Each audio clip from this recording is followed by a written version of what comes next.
சாய் சுதர்சனை பார்த்தாலே சுப்மன் கில்லுக்கும் யசஸ்வி ஜெய்ஸ்வாலுக்கும் பயம் போல. ஏன் இப்படி சொல்றேன்னு பாக்குறீங்களா?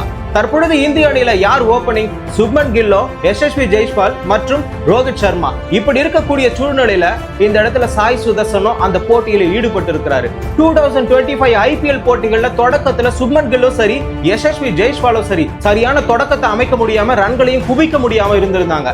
அந்த இடத்துல கிளம்பி வந்தவன் தான் இந்த சாய் சுதர்சன். தமிழகத்திலிருந்து கிளம்பி வந்து 504 ரன்களை தற்பொழுது வரை அடித்து வைக்கப்பட்டு ஆரஞ்சு கேப்பை தக்க வைத்திருக்கிறார்.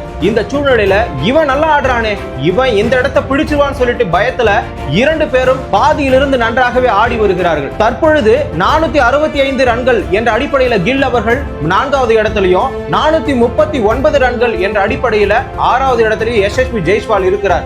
இப்பொழுது என்ன பிரச்சனைனா, ரோஹித் சர்மா ஒருவேளை ஓய்வை அறிவிச்சுட்டா அந்த இடத்தை யார் பிடிக்கிறது? சுப்மன் கில்லா, யசஸ்வி ஜெய்ஸ்வாலா, இல்ல சாய் சுதர்சனா? இந்த மூவரில் யார் இருவர் என ஒரு கேள்வி எழும்பி இருக்கிறது. அது மட்டும் இல்லைங்க, 2026ல வேர்ல்டு T20 கப் இருக்கிறது. அந்த T20 வேர்ல்டு கப்ல ஆல்ரெடி சஞ்சு சாம்சனும் அபிஷேக் சர்மாவும் T20ல நன்றாகவே பர்ஃபார்மன்ஸ் செய்து வருகிறார்கள். இந்த அடிப்படையில பார்க்கும் பொழுது ஒருத்தர் 6 அடிக்காம பவுண்டரி மூலமாவே 200 ஸ்ட்ரைக் ரேட் வச்சிருக்கானே, இவன் ஏன் T20ல செலக்ட் ஆக கூடாது? அது மட்டும் இல்லைங்க, யசஸ்வி ஜெய்ஸ்வாலும் நல்லா விளையாடுறாரு, சுப்மன் கில்லும் நல்லா விளையாடுறாரு.